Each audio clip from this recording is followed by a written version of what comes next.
The elevator doors hadn't even fully closed when I heard the CTO's cackling voice echo off the brushed steel walls. "Fire her department for that Lambo the second they finish the new code," he snorted. I froze. My badge hadn't scanned fast enough. I was standing just outside the elevator in the shadows of the 15th floor, holding a cold coffee and a USB stick with the latest nightly build. And there they were, him and the CEO's son, golden boys of the executive frat house, leaning back like they were auditioning for villain role in a mid-budget Netflix series. The CEO's son let out this obnoxious chuckle.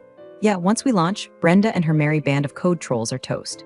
Daddy wants higher margins." Then he added mockingly, "Don't worry, we'll send her a fruit basket, or maybe a doorstop made from her old server rack." I didn't move, not at first. It was one of those moments that stretches time out like warm gum, sticky, slow, surreal. I just stood there, barely breathing, while the fluorescent hum of hallway lights buzzed like a warning. My heart wasn't racing, it was sharpening, like a blade dragged over stone. When the elevator dinged closed, I finally stepped back into motion. I walked calmly to my desk, empty except for a sad desk cactus and a Red Bull graveyard. Sat down, plugged in the USB, opened the folder I hadn't touched in almost 2 years, Skyworks Modular V1. You ever feel your blood turn cold and clean at the same time? That was me, not rage, not sadness. Just clarity, the kind that slices through self-delusion like a razor through printer paper. You build something from the ground up, line by line, commit by commit. You sacrifice weekends, birthdays, date nights, even your own damn health, and in return, they trade you for a luxury car and a quote-unquote efficiency strategy. By the way, if you're listening to this and think, "Damn, that's wild, do me a tiny favor." Tap the subscribe button, give it a like. Seriously, 90% of folks just lurk here like digital ghosts in the machine. But your support? That's what keeps stories like this coming. All right, back to the betrayal buffet. Skyworks Modular wasn't just some old sandbox project. It was a legally registered consulting firm I'd set up after grad school. LLC, still active, still mine. Back then I thought maybe I'd freelance. Life got busy and I shelved the idea, but the shell stayed alive. And when the company started the platform rebuild 18 months ago, I proposed a new architecture. Clean, efficient, scalable, and modular. My firm's framework. It wasn't malicious, not at first. I documented everything. I logged the use of integration layers, even submitted optional contracts through internal review. No one cared. Legal skimmed, waved it through. Consulting integration doesn't apply, they said. It's internal. I nodded, archived their emails, and kept building. Because I believed in the mission. I believed they believed in us. Turns out, they believed in quarterly margins and car leases. So that night, I started tracing the usage logs, quietly rerouting all commits and versioning through the consulting node I'd spun up months ago. Again, not a violation. Not yet. Everything was transparent. Everything was traceable. All it would take to trigger the clause was intent malice. Like, say, planning to fire the team while benefiting from the active infrastructure we built. Which, lucky for me, they just said, out loud, in a damn elevator. I spent the next few hours in silence, rechecking timestamps, drafting the license activation notice, scheduling access log tracking to go live, building the digital tripwire that would make the whole damn thing undeniable. No one noticed. They never do. When you're the woman who just keeps things working, you become part of the furniture. Which is perfect, because furniture doesn't raise suspicions when it moves at midnight.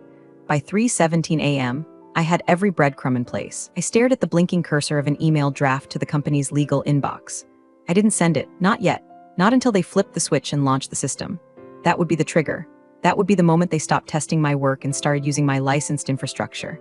I leaned back, cracked my knuckles, and stared out at the empty office floor. Rows of ghost-lit monitors, abandoned coffee mugs, team photos pinned to cubicle walls like gravestones. I thought of my devs, Jess, who stayed late to fix memory leaks, Aaron, who brought donuts on Sundays during crunch time, Leo, who once slept in the server room after a 36-hour deployment. They weren't just headcount. They were builders, believers. Now apparently just speed bumps on the road to a sports car. I didn't cry. I didn't vent. I just logged off and walked into the storm they didn't even know was coming. Rebuilding the platform was supposed to be my magnum opus. 18 months of my life poured into a system designed to be leaner, faster, smarter than anything we'd built before. When they handed me the specs, the old backend was like a swamp, slow, bloated, buggy, duct-taped together with half-abandoned libraries and temporary patches that had somehow been running for 4 fiscal years. They gave me 5 engineers, 2 interns, and 1 promise. Do it right this time. So I did, but not for them. I started by splitting the entire architecture into modules, real modules. Each function isolated, interchangeable, testable in isolation, swappable with 1 line of config.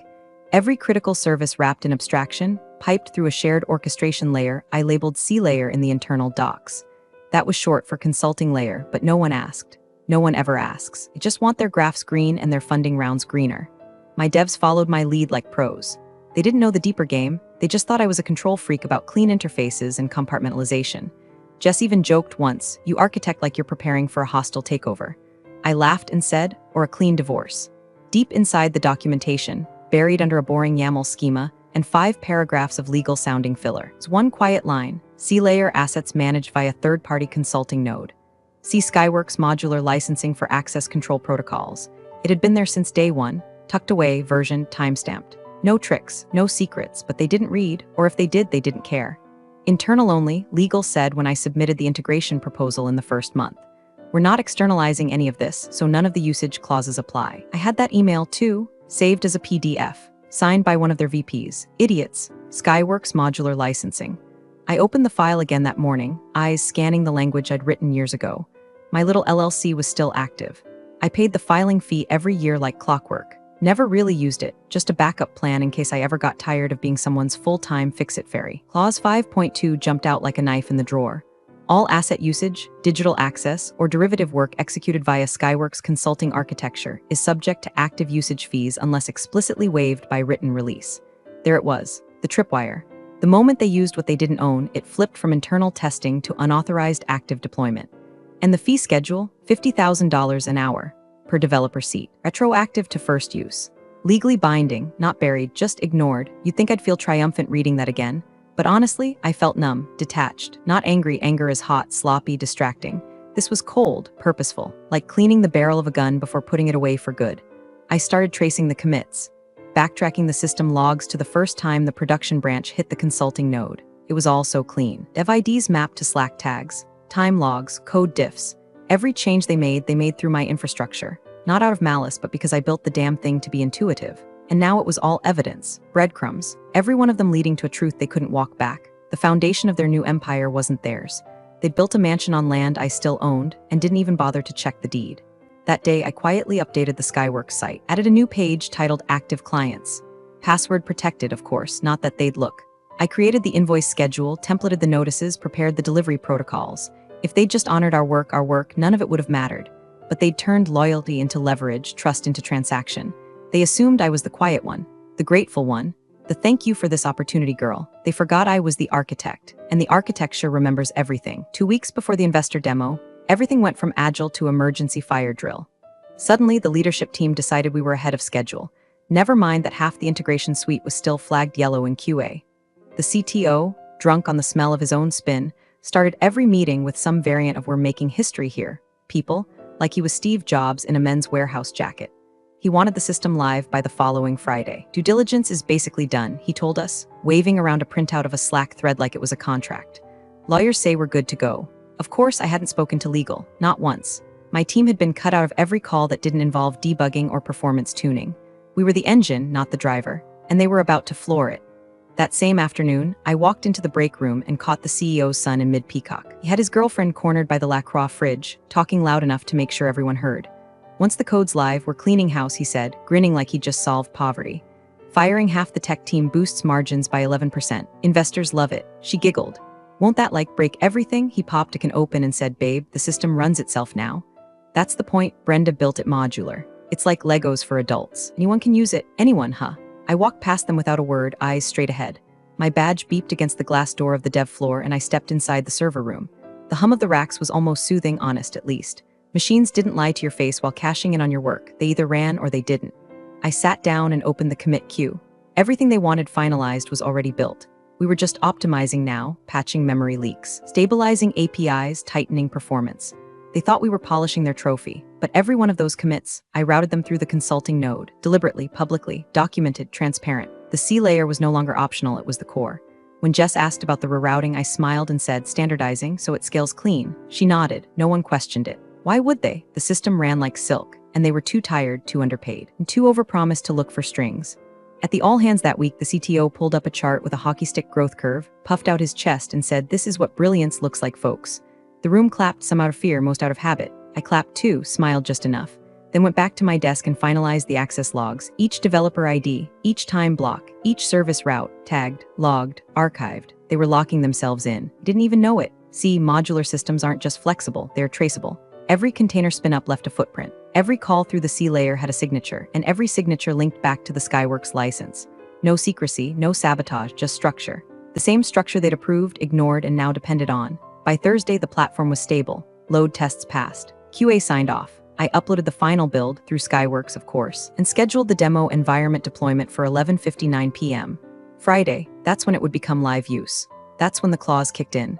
The second that clock hit midnight, they'd be actively using my infrastructure for profit.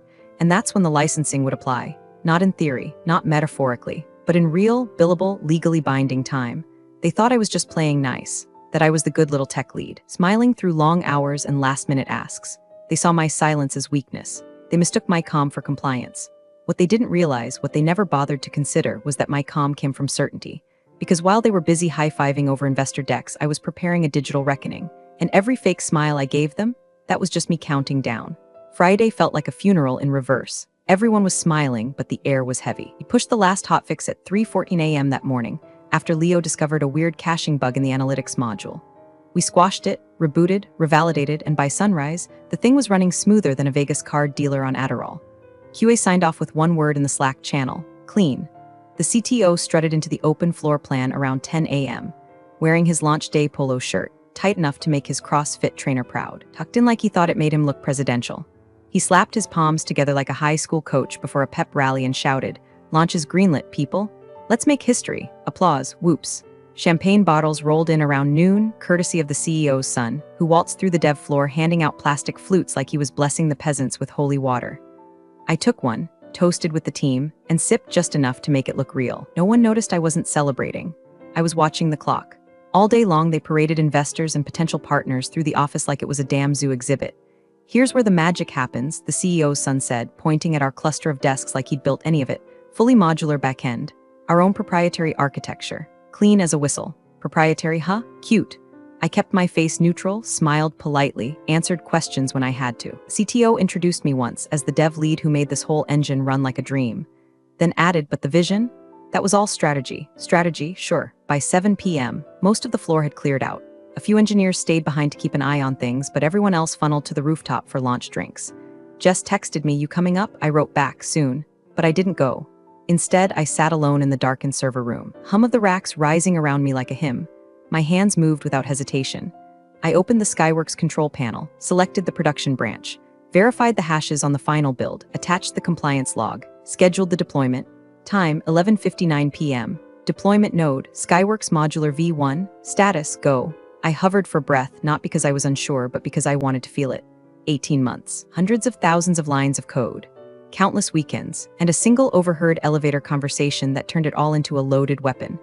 I clicked confirm. Deployment began. The system was live, but not for them. At 12:01 a.m., an email left my encrypted out box addressed to the company's legal inbox with CCs to the Compliance Archive, General Counsel, and Internal Audit. Subject line, Notice of Active Usage Terms, Skyworks Modular Licensing. The body was short, professional, clinical. As of 11:59 p.m., system deployment through Skyworks Modular Infrastructure constitutes active use under License Agreement ID #SX7781.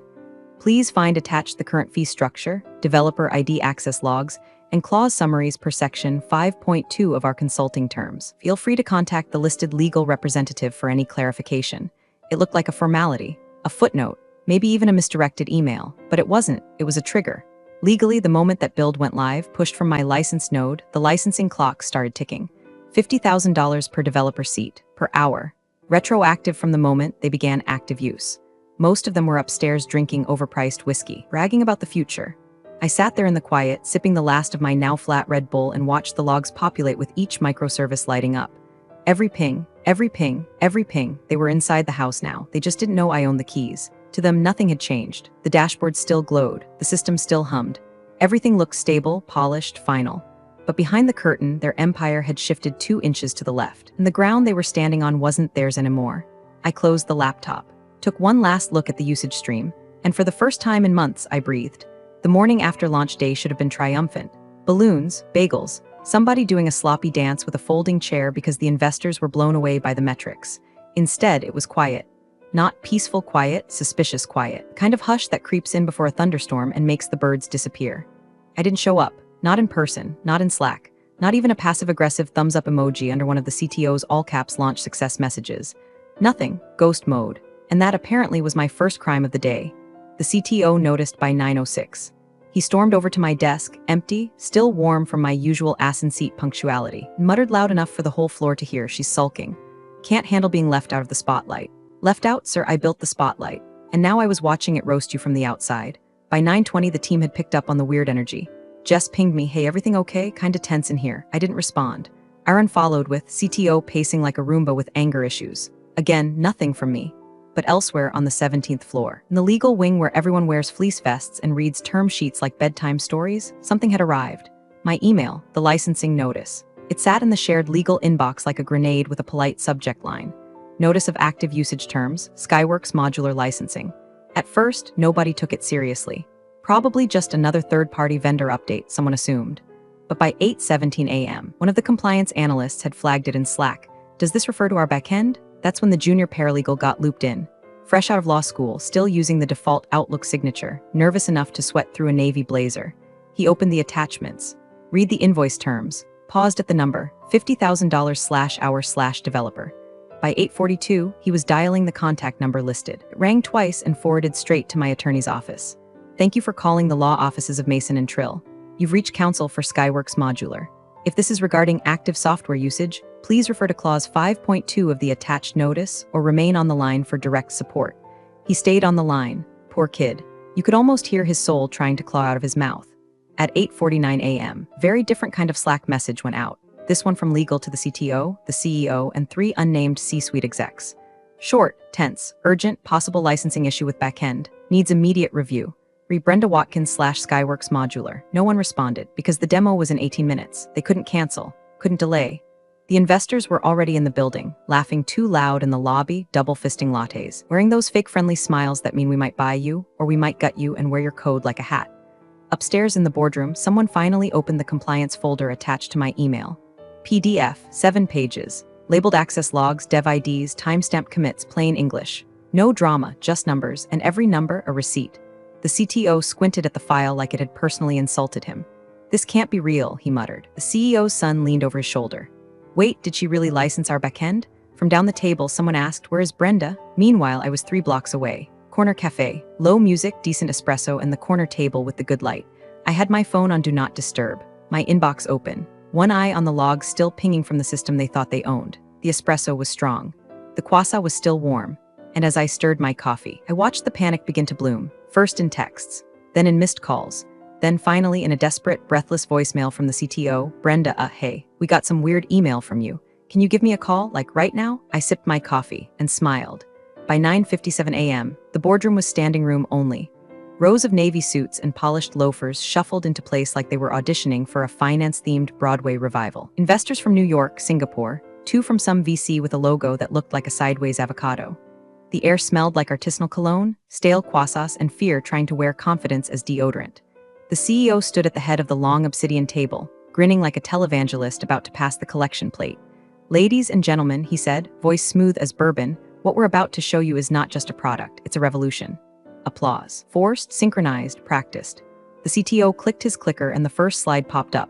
System live since midnight, 99.997% uptime. Stable, he said, chest puffed out like a pigeon on parade. Clean, fast, fully modular. He glanced at the CEO's son, who nodded like his neck was on a hinge. Built to scale with minimal overhead. The graphs came next. CPU loads, throughput metrics. API latency curves so flat they practically licked the x-axis. The investors nodded. One of them even took a photo of the screen with his phone like it was the Mona Lisa of backend performance. And me, I wasn't there. My name, never mentioned, not once. They called the new system Athena. Cute, sounded smart, mythological, marketable. Like it had risen fully formed from the CTO's temple in a cloud of divine wisdom and Docker containers. Meanwhile, on the hall in a smaller conference room, no fancy screens, no catered pastries, legal was unraveling. 3 lawyers, 2 analysts, 1 junior associate who looked like he might pass out into his MacBook. They were poring over Clause 5.2 like it was the Rosetta Stone. Reading it, rereading it, highlighting in 3 colors. All usage of Skyworks modular architecture, including derivative service execution, orchestration pipelines, or data abstraction through licensed nodes, constitutes active use upon deployment unless otherwise exempted in writing by the provider. The junior analyst muttered, so, if she deployed through her node, one of the lawyers finished for him. They've been actively using her infrastructure since 11:59 last night. Silence. Without a waiver, more silence. And the fee schedule is retroactive. $50,000 per developer, per hour. A pause since midnight. That's when the CTO's phone started vibrating on the boardroom table. He ignored it. It buzzed again and again. The screen lit up with a message preview. Need you in legal. Urgent. Brenda's licensing terms are valid. Phil. But the CTO was mid-sentence, waving at a cost-efficiency slide. Once we phase out some of the legacy team, he said, voice dripping with false modesty, our operating margin increases by nearly 12%. That's without cutting corners. That's just optimization. The CEO's son added, grinning, we've already identified redundancies. Streamlining's in progress. One of the investors asked how many engineers maintain Athena. The CTO smirked. Less than a dozen, and soon fewer. Another vibration on the phone. New message, clause 5.2 is enforceable. Her logs are time-stamped. System is legally not proprietary. The CTO glanced at the screen this time, just briefly, just enough for crack to show. He stumbled over his next line. Our legal position is solid. Back in the cafe, I watched the pings roll in. Each action they took, every time a dev logged in, every metric refresh, every dashboard load was logged, signed, verified. My infrastructure was humming beneath their champagne toast. They didn't know it, but every success they were celebrating was being piped through a license they never activated. At 10:14, I refreshed the Skyworks dashboard. Active connections, 42. Total hours, climbing. Estimated billing, $2.1 million and rising. The CEO raised his glass for toast. To the future, they all clinked. And somewhere down the hall, someone in legal muttered, oh God, they've been demoing her system this whole time. At exactly 10:58 a.m., just as the CEO was leaning into his closer, that slick, practiced monologue about unlimited scale and long-term market dominance, the boardroom door creaked open. Not slammed, not flung, just creaked. Quiet, polite like a knife slipping out of a drawer, a man stepped in. Pinstripe suit, leather briefcase, wire-rim glasses that caught the light just enough to obscure his eyes. Not one of theirs, not from legal, not from any of the VCs. He didn't say a word at first. Just walked, unbothered, unwelcome, unhurried, down the side of the long obsidian table. The CTO sat back in his chair. Can we help you? The man stopped behind the CEO and gently placed the briefcase on the table like it was full of diamonds or dynamite. He popped the latches, opened it, and slid a manila folder forward. Then he spoke. Calm, crisp. My name is Charles D. Trill, Counsel for Skyworks Modular Licensing. This is a formal delivery of usage fee notification under Active Licensing Agreement SX 7781, per Clause 5.2. Every conversation in the room collapsed into silence. The CEO blinked. I'm sorry, what is this? Mr. Trill flipped the folder open, turned it toward him, and tapped a single line on the first page with a smooth, manicured finger. This document confirms that your production deployment is executing within licensed architecture, owned and maintained by Skyworks Modular, effective from 11:59 p.m. last night. He turned the page. Your system logs show active usage by 42 developer credentials across 9 service branches. Under the current licensing structure, the agreed fee for non-exempt usage is $50,000 per developer seat, per hour. Someone coughed, or maybe choked, hard to tell. The CTO's voice cracked like a dry twig. That's not right. That architecture belongs to us. We built it in-house. The lawyer raised an eyebrow. Did you sign an exemption waiver? The CTO looked like a child who just peed himself in front of the class. No, I mean there was no need. Then the default terms apply. Trill interrupted, flat as steel. The developer of record is Miss Brenda Watkins. Underlying modular architecture, orchestration pipeline, and routing infrastructure are all documented as built and deployed through the Skyworks node. Your usage was recorded. Your access logs confirm compliance with activation triggers. There was no waiver, there is no release. He turned another page. Current owed total as of this moment, $2.6 million, and climbing. The CEO looked like he'd been slapped with a frozen salmon. This is absurd. He snapped, this is our system. It's not, the lawyer said, not even blinking. It runs on infrastructure you don't own, through contracts you never reviewed, with services deployed from an external consulting license. The CEO tried to laugh, We're in the middle of pitch, this is obviously a mistake. But one of the investors, silver hair, expensive watch, no patience for theater, was already pulling out his phone. I'm calling compliance, he said to no one in particular. We're not closing a deal with a company that doesn't own its own product. The CTO tried to speak, tried to pivot. This is just paperwork, we can sort this out. The code runs, the system is stable. Mr. Trill offered a thin, professional smile. Yes, stable and leased.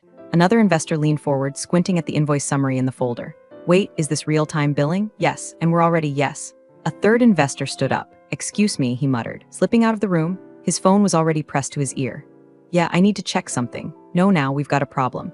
The CEO's son finally spoke. You mean to tell me Brenda did this? Mr. Trill just closed the folder and said she followed the terms? You didn't? No yelling, no threats, just a folder, a number, and a quiet unraveling that even the slickest smile couldn't tape back together. Back at the cafe, I refreshed the dashboard. $3.1 million. I stirred my coffee, bit into a muffin, and waited for the fire to spread. The folder didn't just contain billing, it was a forensic map of their arrogance. Inside were screenshots, server logs, access credentials, licensing keys, all cross-referenced, dated, and organized with brutal precision. Every push they made, every service they spun up, every API call routed through the consulting layer. All of it ran through Skyworks Modular, all of it timestamped, and all of it every line on the record. Legal had cracked the folder open in a side room first, huddled around a laptop like it was a radioactive core. The junior analyst who'd flagged my email was now white in the face, highlighting sections with a trembling hand. Slack confirmations between devs. Hey Jess, rerouting this branch through C-layer. Brenda said it'll scale better. Cool, as long as the new pipeline plays nice with the test suite. Service logs from Jenkins, Git, Kubernetes, backed up to an immutable audit log I'd quietly attached to Skyworks license node months ago. Not hidden, not even encrypted beyond standard protocol. They just never looked, never thought to. The CTO stormed in, yanked the laptop away from the analyst and scrolled furiously. Page after page of receipts. His own Slack comments, his approvals, his bragging about how the modular setup was genius. All there. All his? Wait, this backend, one board member said slowly, voice tightening with each word, isn't even on our infrastructure? The room paused like someone had hit mute on a war movie. The CTO blinked, his lips parted. No sound came out. Legal answered for him. It's deployed via an external node, Skyworks Modular. Legally, it's leased infrastructure. Active lease, another board member asked. Extremely active, the lawyer confirmed, sliding over the invoice dashboard printout.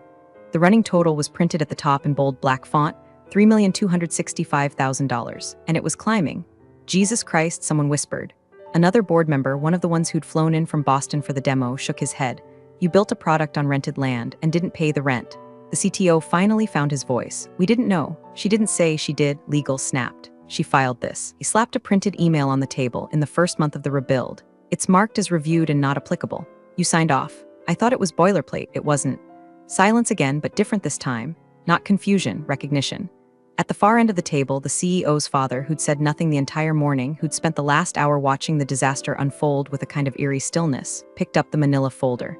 He didn't speak. He just read. Clause 5.2, signature chain, time logs, access summary, estimated liabilities. Then he looked up, first at the CTO, then at his son, then at the CEO himself, and then very quietly the old man whispered, you let her walk into that system with a license in her pocket. The CTO opened his mouth again, but the CEO's father held up a hand. No more, he said, I've heard enough, and then it happened. Looked down at the coffee cup in his other hand, suddenly shaking just enough to slosh dark liquid over the rim. And with a slow, mechanical motion, like he wasn't fully in control anymore, he let it fall. The cup hit the carpet, splashed, rolled under the table. Nobody moved. The only sound in the room was the soft, relentless buzzing of someone's phone on the polished table surface, probably another investor texting their legal team. The old man pressed the folder closed. This demo is over, he said. No one dared disagree.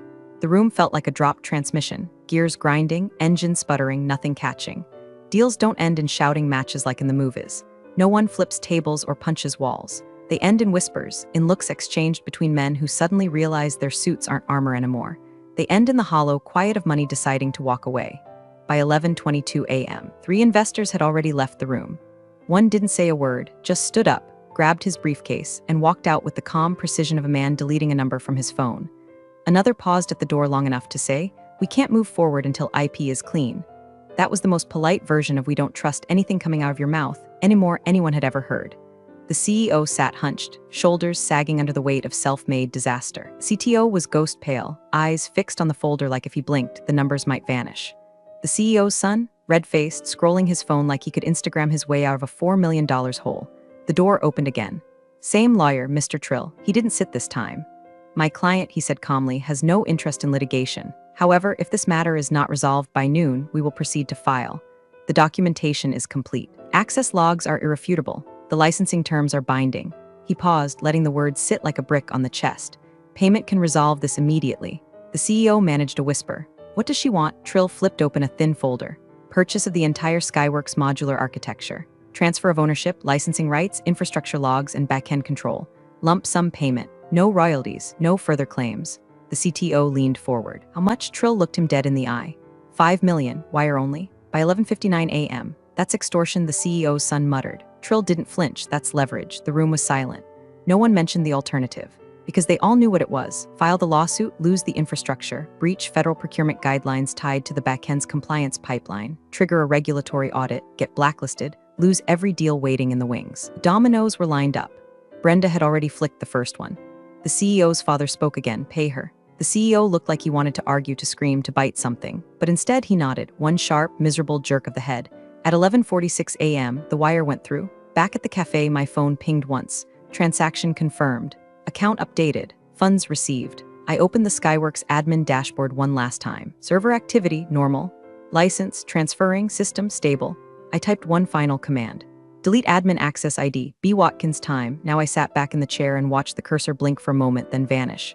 No fanfare, no confetti, just silence. The same silence they gave me when they thought I was disposable. The same silence I turned into a ticking bomb. And as I closed my laptop, dropped the empty coffee cup in the trash, and stood to leave, I sent one final message. Not to them, just to myself. I hope the Lambo was worth it. Big thanks for watching, you sneaky seniors. Subscribe to keep the coffee pot brewing revenge. Your ex-colleagues won't know what hit him.